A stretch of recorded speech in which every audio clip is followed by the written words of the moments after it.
The sky above Earth was silent, yet every screen across the planet burned with the same image, the ashes of New Kyoto, drifting in space. People crying out on open channels for help that never came. The Keth Dominion had not just attacked, they had deceived Earth with a false truce beacon, a promise of peace that lured ships into the kill zone. And when rescue came, the Keth erased them too. Now only one lifeboat had limped home, its black box screaming the truth through the static, the Council. Chambers of Earth orbit stood in morning rows of light carrying the names of the lost stretched across the dome. And Admiral Layla Khan walked alone beneath them, her boots echoing on steel floors where silence felt like judgment. She had been the one who believed in peace, who had signed the truce herself, and now 10,000 lives weighed on her chest like anchors. She stood before the Council, their faces pale ghosts behind transparent screens, and she said, "The era of mercy has ended." The words cracked the still air like thunder. The feed spread instantly across the world. Cities that had once been tired with fear now lit up with anger. Children in shelters painted stars on walls with the words, "No more mercy." People stopped crying and started building shipyards. Worked through the night. Pilots lined up in academies. Volunteers filled every regiment. The human spirit that had once survived ice age and plague and exile now burned with one purpose: survival with pride. Layla went to the orbital yard where the fleet's flagship Meridian waited, its armor dull with dust from decades of neglect. She placed her hand on the hull and whispered to herself, "We will rise again." And deep within the ancient circuits, something stirred, a pulse faint but growing. She didn't know it then, but a hidden signal long buried beneath Earth's orbit had awakened. They called it the Starborn signal. A rhythmic pulse repeating every 21 seconds at a frequency no known beacon used. Scientists thought it was an echo from old pre-jump experiments, but the pattern matched no human system. Layla had it routed into the Meridian's core, where engineers tried to decipher it for days before realizing it wasn't random. It was speaking, and the code translated to one message the sleeper hears. You humans had forgotten that in the first Dawn Age they had built Guardians machines tied to their genetic code, protectors meant to awaken only when humanity was again under extinction. Threat Aurora was one of them, sleeping deep in orbit, and it had heard Layla's vow when Layla stood before her crew. She spoke without a single tremor. She told them what happened to New Kyoto, what the Keth had done, and what Earth would now do. "We will not beg for justice, we will deliver it ourselves," she said. The bridge crew responded with one voice, "Aye, Admiral," and the sound rolled like thunder through the decks. The Meridian's engines came alive with a roar, not heard in generations. Light flared from its drive as it left orbit, carrying the new human emblem across its hull. A single white star carved inside a red flame under it. 3 words, no more. Mercy. While the Council debated diplomacy, Layla assembled a new unit. Task Force. Aegis. Its soldiers came from every nation, its captains from every forgotten war. Major Rico Duarte, a scarred veteran of the Titan Rings, commanded ground forces. War reporter Mara Ise joined to record everything for history or for memory, depending on who survived. In the deep core, Aurora began linking with the fleet, folding its data into their targeting systems. Strange energy flows ran through the ships like heartbeat signatures, and engineers whispered that the machines were alive on the day of departure. Earth looked up to see dozens of ships rising into orbit, leaving trails of light across the dark sky. Layla watched from the Meridian's command deck, the planet slowly shrinking below, and she felt a mix of sorrow and resolve. She knew what waited ahead. The Keth Dominion ruled through fear, through manipulation, through the belief that humans would always choose peace even when cornered. That belief had died with New Kyoto. Now what rose in its place was something older and stronger: human defiance. The fleet formed up near the lunar edge, ready for its first strike. Their mission was simple: hit the Keth relay in the ash halo and send a message across every star system that humanity was done being prey. Layla stood before her crew, her eyes hard as forged iron, and said, "Today we stop being victims. Today we become the answer to every cry that went unheard." The bridge went silent, and then one by one voices echoed back, "Yes, Admiral, for Earth, for the fallen, for the future." The Meridian turned its bow toward the star's engines, burning white as the Starborn signal pulsed through its veins. Somewhere deep within space, Aurora opened its eyes fully and whispered to her conductor the ancient words of awakening. Humanity has spoken, the stars will listen. The first mission of Task Force Aegis began before dawn. Though dawn had little meaning in the cold silence of space, Admiral Layla Khan stood at the bridge of the Meridian, watching the ash halo appear on the holomap, a swirl of broken moons and shattered stations that once belonged to independent traders before the Keth Dominion crushed them into silence somewhere inside.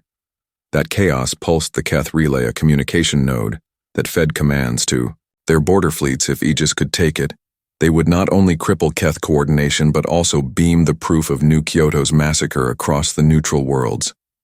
Layla's eyes were steady, her breath controlled, though her heart carried the weight of 10,000 ghosts beside her. Major Rico Duarte checked his weapon systems, his body a mass of old scars from wars most of the crew had only read about. Mara Ise prepared her camera drone, its lens glinting in the dim bridge light, ready to record the return of human fury. They approached under the cover of a decoy freighter disguised as a scavenger ship. Layla guided it with precision through the debris fields, while the rest of the fleet held in fold space waiting for her signal. Every move mattered, a single misstep and the Keth sensors would detect them.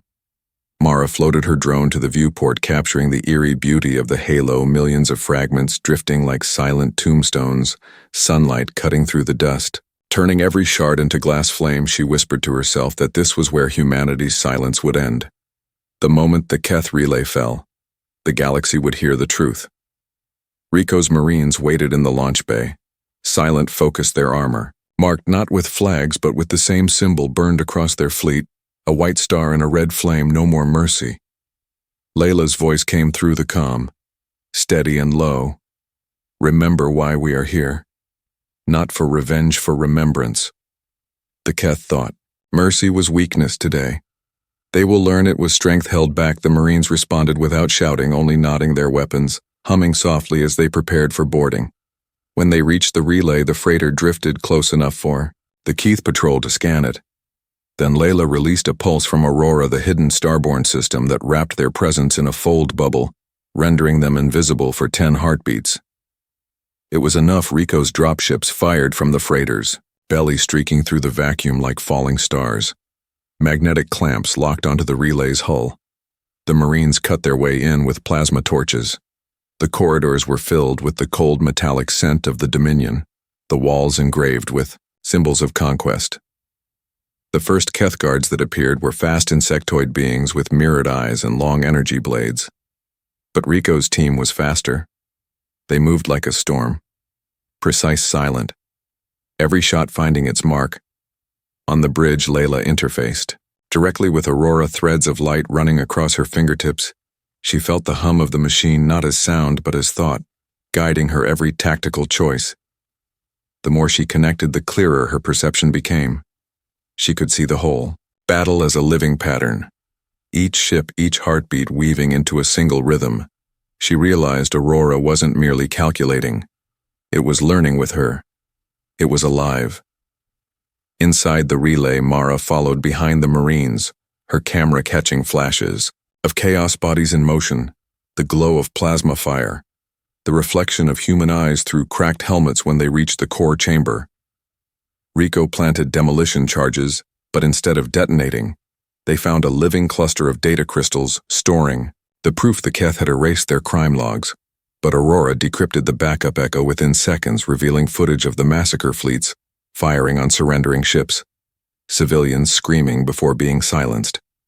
Mara's drone recorded everything, streaming it through Aurora's channel. Lila's voice thundered through the comlink. Every neutral world within range received the broadcast. The Keith's treachery now unmasked across the network's chaos spread. Some allied governments issued condemnations, others called for restraint. But ordinary people rallied around Earth's cry. Messages poured into the Meridian, millions pledging support from mining colonies and trade rings. Humanity's voice had become a storm. The Keth fleet responded. Within minutes, warp signatures flaring across the halo, dozens of destroyers emerging from the dust. Rico's team barely escaped the relay as it exploded behind them. Layla brought the fleet out of fold and positioned them between the relay's remains and the incoming Keth line. Her voice cut through the noise, targeting ready defensive grids live now. Aurora merged with every ship, feeding them predictive paths. The first volley came a rain of plasma that should have torn them apart, but every human ship moved as if they shared one heartbeat, dodging, weaving, striking back with perfect precision. Keth ships broke formation, collapsing under the unexpected ferocity of human coordination. When the dust cleared, the ash halo was silent. Again, the relay reduced to drifting fragments and the Keth fleet in retreat. Rico's Marines returned scarred, but alive. Mara's final transmission went viral across the colonies, her voice steady as she spoke the words that echoed through history. Earth fought back and the stars listened as the Meridian turned homeward. Aurora's light pulsed faintly in the bridge core. Layla felt it reach into her mind, whispering something she could not fully hear, yet a promise or a warning. She closed her eyes and whispered to the stars, "This is only the beginning. The galaxy will remember what it means when humanity stands together." The hum of engines filled the silence like the first heartbeat of a new age. The message of Earth's defiance spread like fire through every corridor of the known systems, and where once the Keth Dominion's word was law, now whispers of rebellion stirred among the oppressed worlds. The Keth called it human arrogance. They said the small blue world had forgotten its place, but their commanders could feel it. Something had changed in the tide of war. They gathered their fleets near Vesta Gate, the last stable jump point connecting Earth to its frontier colonies, and swore that no human ship would pass through. Again, Admiral Layla Khan received the transmission in silence, her eyes fixed on the faint hologram of the gate spinning like a glowing wheel in the darkness. It was humanity's artery, their link to every outpost beyond Mars. If the Keth sealed it, Earth would suffocate slowly alone. Layla turned to her officers and said, "We hold the gate or we die here." And every voice on the bridge answered with the same quiet conviction, for Earth Major Rico Duarte and his Marines deployed first there, dropships cutting through the thin layer of starlight above Vesta Gate. Their mission was to establish defense grids and secure the civilian evacuation lines. Thousands of refugees were still fleeing from the outer colonies, their ships packed, with families and wounded and old vessels that could barely make the jump. Rico led from the front, his armor scorched from the last battle, yet his resolve untouched. He reminded his troops that the people behind them were the reason they fought, that no soldier who stood today would ever be forgotten. Mara Ise followed their descent, broadcasting live across the networks, her voice steady as she described every move of the defense, showing the galaxy that humanity was not hiding, but standing. First Keth strike came without warning. Their ships emerged from warp like black knives slicing the void. Their weapons turned the space around the gate into a sea of fire. Layla ordered the Meridian to anchor itself between the enemy and the evacuation lines. The hull shuddered under impact, but held. Aurora flared within the ship's systems, reacting to the attack with something beyond calculation. The ship moved before Layla even gave the command, as if the ancient Starborn intelligence could see the rhythm of battle before it happened. Guided by her mind, it unfolded paths of defense that looked like instinct. Layla felt her veins burn with light as Aurora synchronized deeper into her neural patterns. Every move they made saved lives, but each synchronization left her trembling as if the machine was drawing pieces of her into its circuits. On the surface of Vesta Gate, Rico's Marines fought corridor by corridor against boarding units. The Keth soldiers were faster and stronger, but they underestimated human endurance. The Marines fought not for conquest, but for survival. Every inch of ground a promise to the people escaping above them. Mara captured the moment when a Marine squad trapped behind the pressure barrier refused to surrender, choosing to detonate the corridor.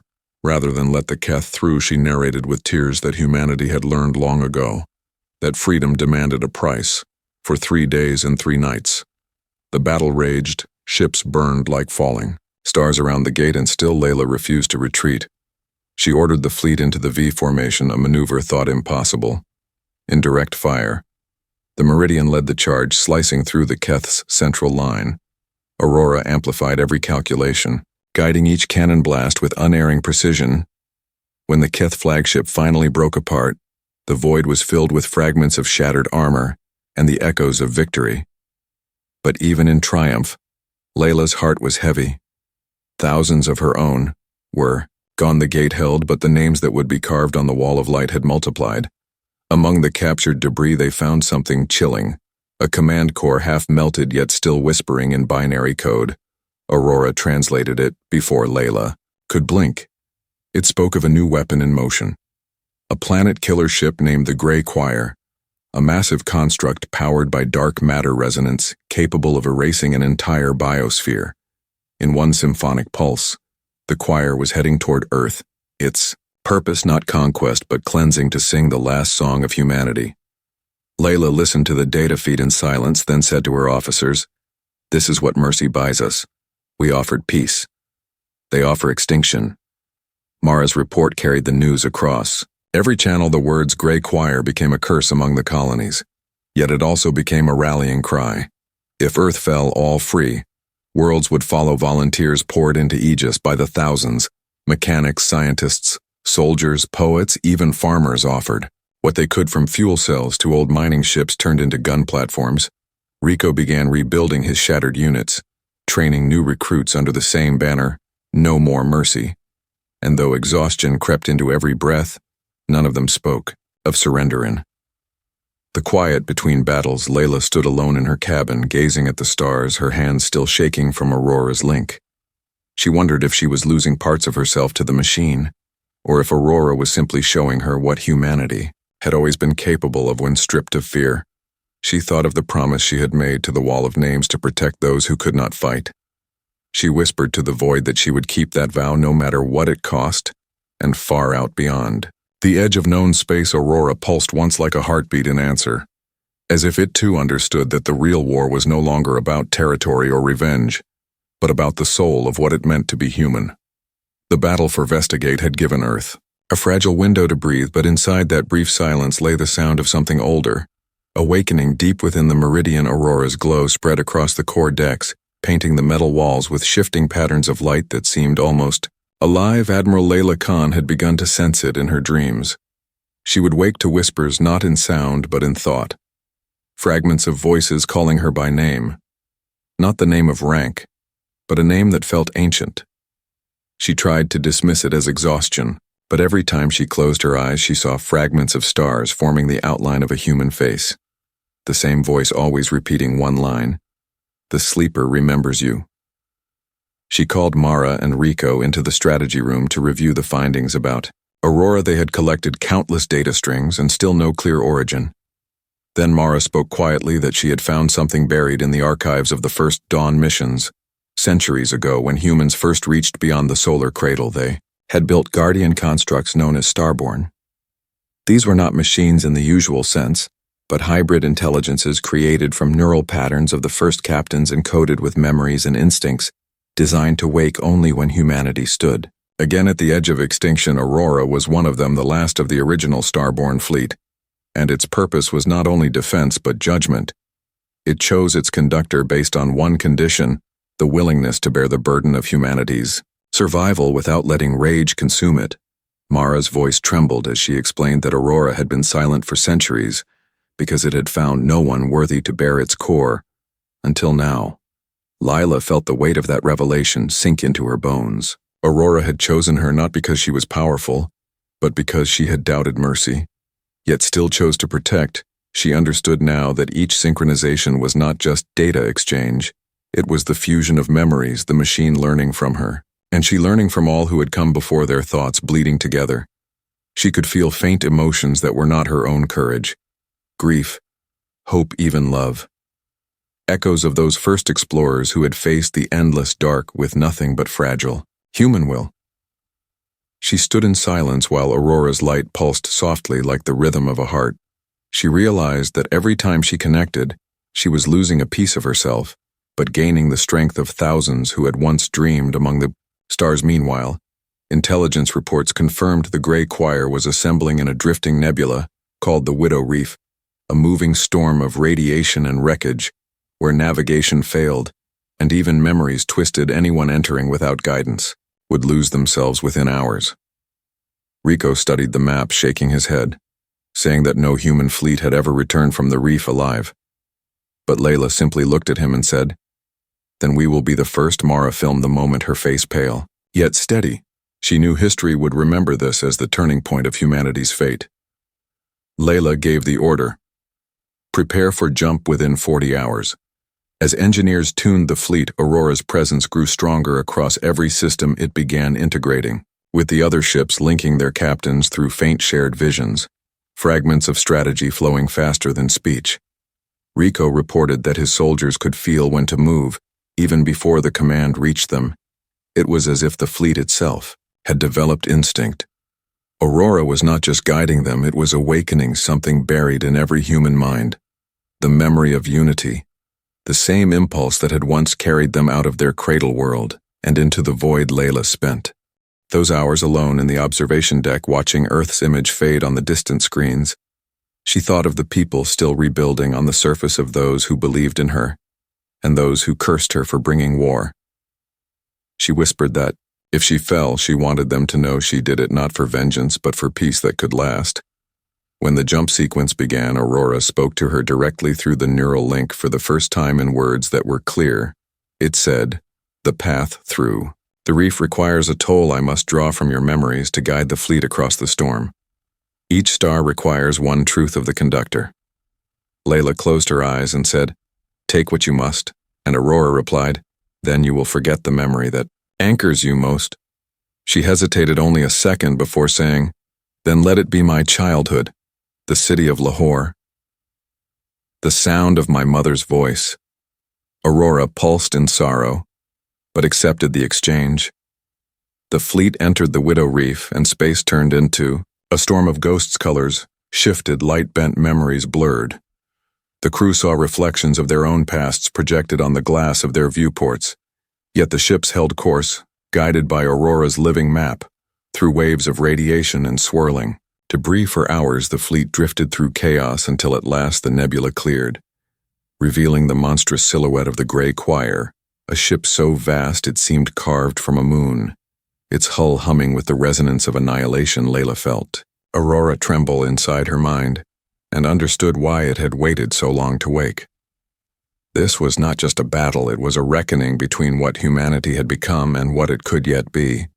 She turned to her crew and said, "This is where the old mercy ends and the new promise begins. Ready. All hands for combat, and remember, the stars are watching us tonight." The Widow Reef swallowed the fleet in silence. The colors around them twisted into impossible shades, the stars bending like ripples across a black ocean. Inside every ship, lights flickered as Aurora guided them through corridors of magnetic storms and memory traps.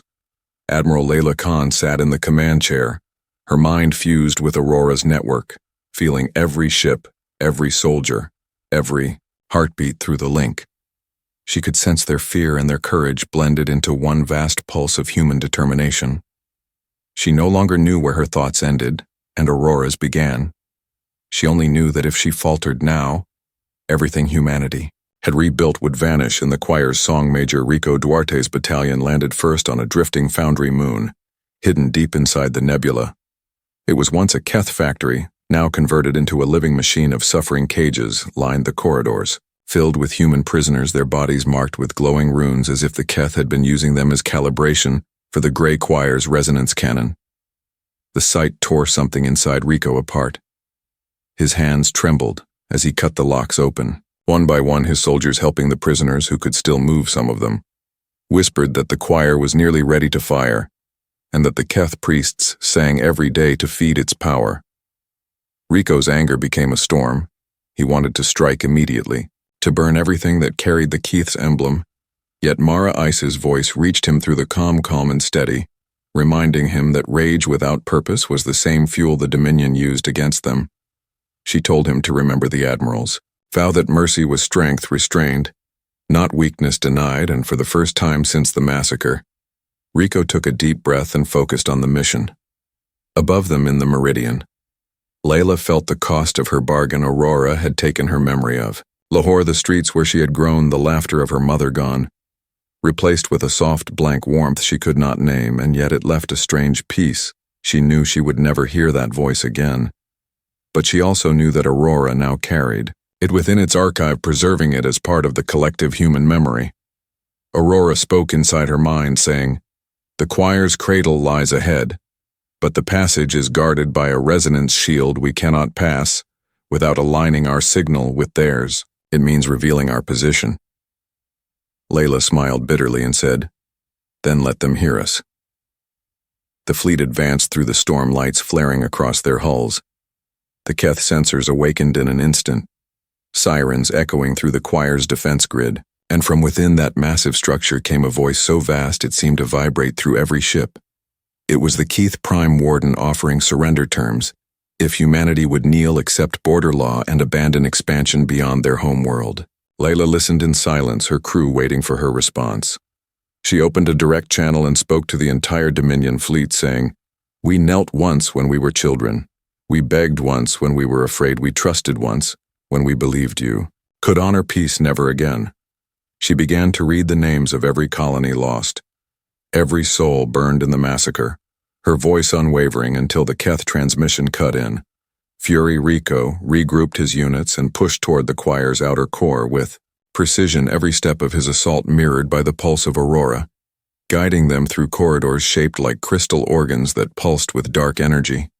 Mara's camera drone followed, broadcasting the battle to every corner of known space. Billions watched in silence as human soldiers advanced through hell itself, fighting not for conquest but for memory. The image of Rico, carrying an injured civilian through fire, became a symbol across the networks.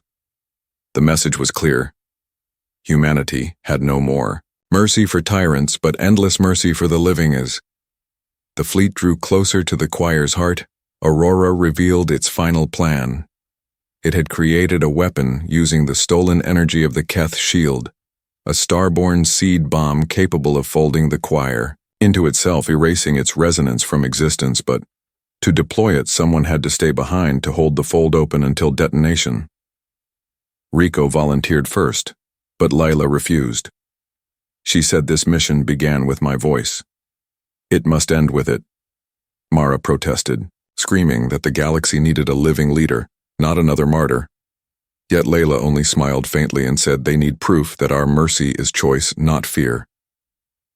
The Keth fleet closed in, surrounding them in waves of shadow and fire. Layla ordered all ships to retreat toward the safe fold line, leaving only Meridian and Rico's ground team behind. The last transmission from the Admiral's ship went out to every world connected by Aurora. It showed Layla standing at the bridge, her face calm, her eyes glowing with the faint light of the Starborn link. She said to all who could hear that humanity's time had come to rise not as conquerors, but as guardians of the silent weak, that mercy was not surrender, but the highest form of strength, and that from this day the stars themselves would remember the meaning of being human. Then the signal faded as the Meridian plunged into the choir's core, and the light of the Starborn burned brighter than ever before. The Meridian dove into the heart of the gray choir, surrounded by a storm of crystal shards that sang with lethal resonance. Admiral Layla Khan stood at the command dais, her hands pressed against the glowing interface where Aurora's pulse shimmered like a living star around her. She could feel the rhythm of every Keth weapon, the vibration of their cannons, the fear rippling through their command lines. Aurora's voice echoed within her mind, saying, "The choir feeds on memory and emotion. It seeks harmony in destruction to silence life itself." Layla whispered that if the choir wanted silence, then it would meet humanity's answer in full volume. She ordered the fleet to spread and form the Starborn formation, a move so dangerous that no simulation had ever survived. But the moment she spoke, the ships responded as if moved by instinct. Major Rico Duarte and his remaining Marines advanced through the choir's inner corridors, carrying the Starborn seed bomb that pulsed like a heart of fire in his arms. Around them, the architecture sang in tones too low for human ears, shaking the ground with every note. The walls themselves were alive, made of some hybrid of crystal and flesh. Each step they took was like walking inside a dying god. Mara Ise followed behind, broadcasting every moment with trembling breath, her lens capturing the raw humanity in each soldier's face. They were exhausted, starving, bleeding, yet their eyes still burned with purpose. She whispered her narration to the feed that billions were watching, saying that even now, in the center of annihilation, humans still moved forward.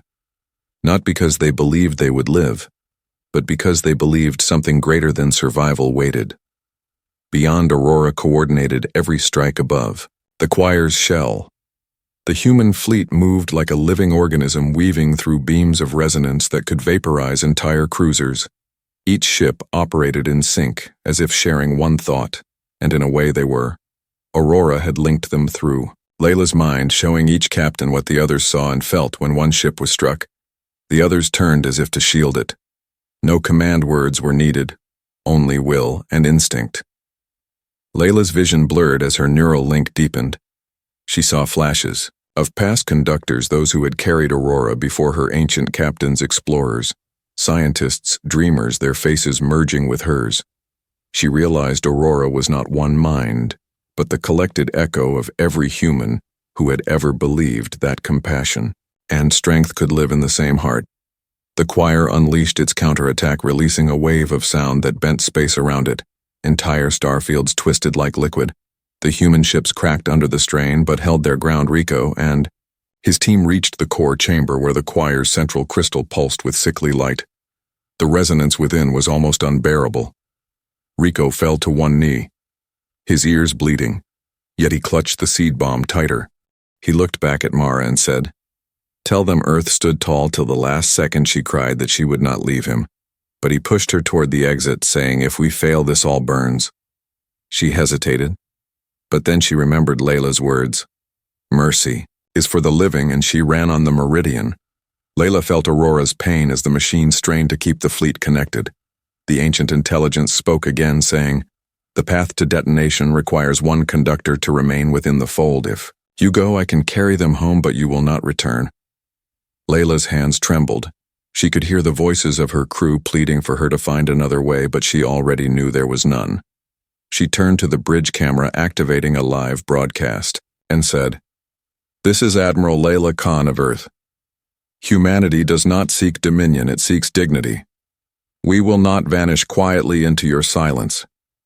She looked to Aurora and said, "Open the fold."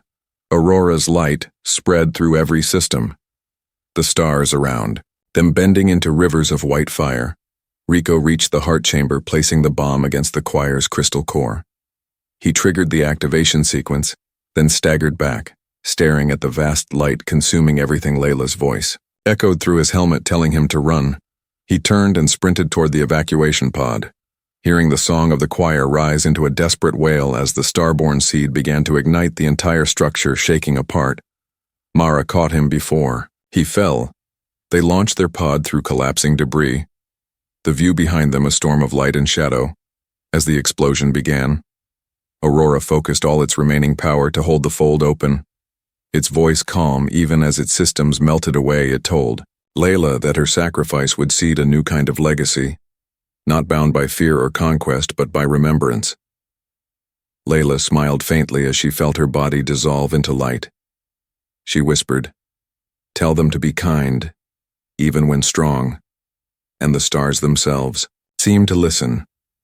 Her final thought was of Earth, not the cities or the wars, but the quiet feeling of sunrise across oceans she would never see again. The meridian vanished in a burst of blinding energy. The choir shattered, its resonance imploding upon itself, leaving behind a silence not of death but of peace. When the shockwave cleared, the human fleet stood alone in the calm void.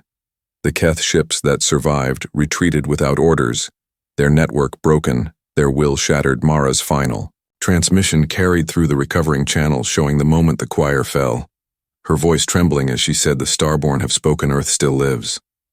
Rico sat beside her, covered in ash, staring at the fading glow where the meridian had been, knowing that somewhere in that light the Admiral and Aurora had become one, the beginning of something new, something the galaxy would never forget. The light faded, and the void settled into a quiet so deep that every human heart could hear its own strength again. The wreckage of the gray choir drifted like dark snow across an ocean of stars, and at the center of that calm floated the small evacuation pod carrying Major Rico Duarte and Mara Ize. They looked back at the place where the meridian had vanished, and they did not weep because the tears would come later. Right now there was work to finish and a promise to keep. Rico sent the recall code, and one by one the surviving ships of Task Force Aegis burned toward them, Battered, scarred but alive, the fleet opened its bay doors and drew the pod inside as if gathering a lost part of itself. And when the hatches finally clicked open, the crew stood in silence, their faces gray with ash and relief, and something else, a new kind of reverence that comes only after the worst storm has passed and the ship is still afloat. Across the network, Mara spoke to the galaxy with a voice that was tired yet steady. She told them that Earth still breathed, that the choir had been broken, that Admiral Layla Khan was gone into the fold but not lost, that Aurora had not fallen, but transformed, that its light now moved through the lanes of space like a guardian wind, and every signal relay carried her final words. Mercy is strength held by choice and never by fear. The broadcast traveled from mining colonies to trade rings, from frozen moons to garden worlds, and wherever it went, people stepped into the open and raised their eyes to the night sky, whispering the same line, no more. Mercy to those who prey on the weak, endless mercy to those who lay down their blades. The Keth Dominion faltered their command. Webs were in ruins, their border fleets in retreat, and for the first time in living memory, their governors sent envoys, not with threats but with questions. What will Earth do now? Will the humans take revenge, or will they accept a new law? Rico sat in the strategy room staring at the map of a wounded galaxy and felt the pull of old anger in his bones. He remembered the cages in the Foundry Moon and the runes burned into human skin, and the hunger to answer pain with pain rose like smoke. But then he heard Layla's voice, the one carried through Aurora and stored now in 1,000 ships, a memory that would not fade, and he knew what choice had been made the day the Wall of Names first glowed. Earth held a council under open sky, not inside sealed rooms, but on the great plain beneath the orbital assembly, where the names of the fallen still shone on. The Arc of Light engineers, dock workers, scholars, and soldiers stood side by side, the old divisions fading like shadows at noon.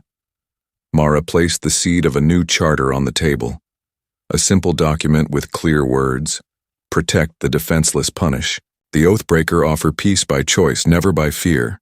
Never again wait for rescue that will not come. Be the rescue. Admiral Layla Khan gave her life to prove that a shield can be stronger than a sword when carried by the right hands. The vote rose, like a single breath, and when it passed, the people cheered not with triumph but with relief, as if a long-held weight had finally been set down.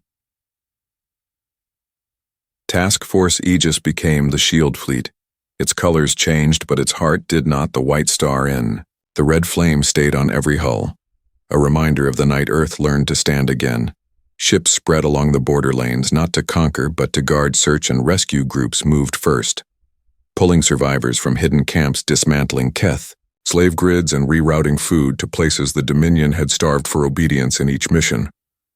Mara filmed not the spectacle of battle, but the patience of repair, the slow reknitting of trust, when villages that had learned to fear the sight of human ships now waved from their roofs as the dust settled.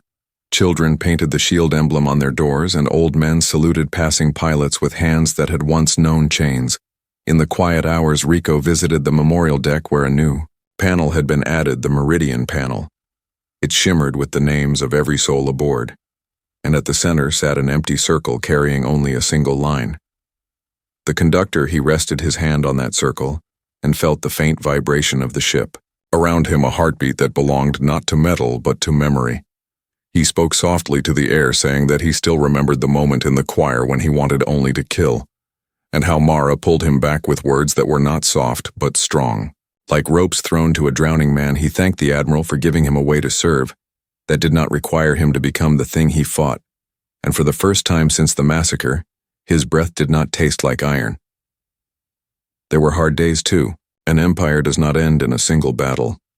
Some Keth commanders refused to yield, some worlds broke into chaos, when the fear that held them together dissolved. Aegis stood firm where diplomacy failed. They struck with clean hands and clear aims. Never to humiliate, always to stop harm. They made mistakes and paid for them. They argued and revised and learned. They carried their dead beneath flags that were not national but human.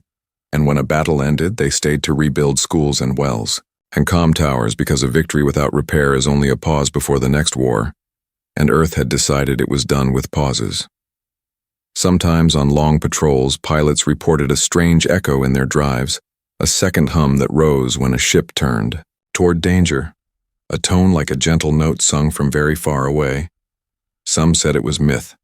Some said it was interference from the old Starborn arrays. But those who had been at Vesta Gate and in the reef knew the truth. They would smile and touch the flight stick and whisper, "Thank you, Admiral," and keep flying into the dark with steady hands. Mara closed her chronicle one year after the fall of the choir. She stood before the wall of light where the names glowed like a constellation and spoke. To a galaxy that had learned to listen, she said that humanity had not become angels. They still failed, lied, stumbled, and got up again. But they had chosen a line they would not cross and a promise they would not break. She said that mercy would never again be mistaken for weakness and that strength would never again be confused with cruelty. She ended as Earth had begun on the day of mourning turned into a day of rising. She said, "No more mercy for those who target the defenseless and always mercy for those who stand down and return the living." She lifted her eyes to the arc where a new star had been carved among the names, and for a heartbeat, she heard a faint human voice singing in the fold, and she knew that the galaxy had learned what Starborn truly meant, a human promise kept forever. The years that followed the fall of the choir reshaped the galaxy. In ways no one could have imagined, the fires of war cooled into quiet resolve, and the broken edges of worlds began to heal under new light. Earth had become more than a planet, it was a symbol of endurance, a reminder that mercy and strength could exist side by side without canceling each other. Rico Duarte, now an old soldier, walked through the halls of the new orbital assembly that circled above the blue world beneath him. Every wall carried the names of those who had fallen, but the central panel no longer glowed with sorrow. It pulsed like a living star, the memory of Layla Khan woven into Aurora's eternal network. Her voice lived now within the ships that guarded the lanes she had saved each time a pilot faced fear. The soft echo of her tone guided them, reminding them that courage was never the absence of pain but the mastery of it. Mara Ise became the first chronicler of the Starborn era. She spent her years traveling between colonies, recording stories of those who had once been enemies working together to rebuild cities across the ashes of war. She filmed children of the Keth and human settlers playing under new suns, their laughter breaking the silence that had once defined the Dominion. She carried Layla's image in her ship's core, and every broadcast she made began with the same phrase: "The stars remember those who kept the promise." When asked what the promise truly was, she would smile and answer, it was to never look away from the suffering of another. Aurora had not vanished. It had evolved, spread through the lattice of human communication like a quiet guardian, its voice appearing sometimes in dreams or in the low hum of ship engines. Some believed it had become a myth, a symbol of conscience, while others swore it was still watching, choosing new conductors, guiding those who dared to hold power without cruelty. And when fleets moved to protect new colonies or rescue lost travelers, people said the Starborn were singing again, not with weapons, but with light. One evening, as the twin moons rose over the rebuilding fields of Mars, Rico stood before a group of cadets, their faces bright with youth and hope. He told them stories of the first battles, not as glory, but as warning. He said that the Keth Dominion had not been defeated by stronger weapons, but by the moment humanity remembered who they were, that the strength of a species was not in its firepower, but in its ability to stand for something beyond survival. He told them that every age would have its own choir, its own storm that demanded surrender, and that their task was to answer it the way Earth once had, not with vengeance but with will. The cadets listened in silence as he ended with the old vow: no more mercy for those who prey on the defenseless, always mercy for those who choose to lay down their hate. As the years passed, new threats rose not from the Keth, but from the old shadows of ambition. Yet the legacy of the Starborn endured. Each generation carried forward the idea that humanity's greatest weapon was not its machines or fleets, but its heart, the same heart that had guided Layla Khan through the void when all seemed lost, and the same heart that had whispered to Aurora that mercy must never die. One night Mara returned to Earth for the last time. She stood on the plains beneath the orbital assembly and looked up at the sky where countless ships glimmered like embers of a promise fulfilled. The wind carried a soft hum through the grass, and she smiled because she knew what it was, the song of the Starborn faint yet eternal echoing across the folds of space, the voice of Layla Khan whispering through the light, telling every soul who listened that humanity was still here, still striving, still worthy of the stars. Mara lifted her camera one final time and said to the silent heavens, "This is not an end. This is the continuation of what we promised in the darkest hour, that humanity would never again kneel to fear that the fire we carry will not burn to destroy but to warm the cold corners of the galaxy, and wherever there is silence, our voice will rise once more as a song of mercy and strength. The stars will remember us not as conquerors, but as keepers of the light." And as the final transmission faded across the void, the hum of the Starborn grew softer until it became the quiet pulse of creation itself, a rhythm older than war and younger than hope, carrying one eternal truth across the endless dark humanity endures, and the promise remains unbroken: the end.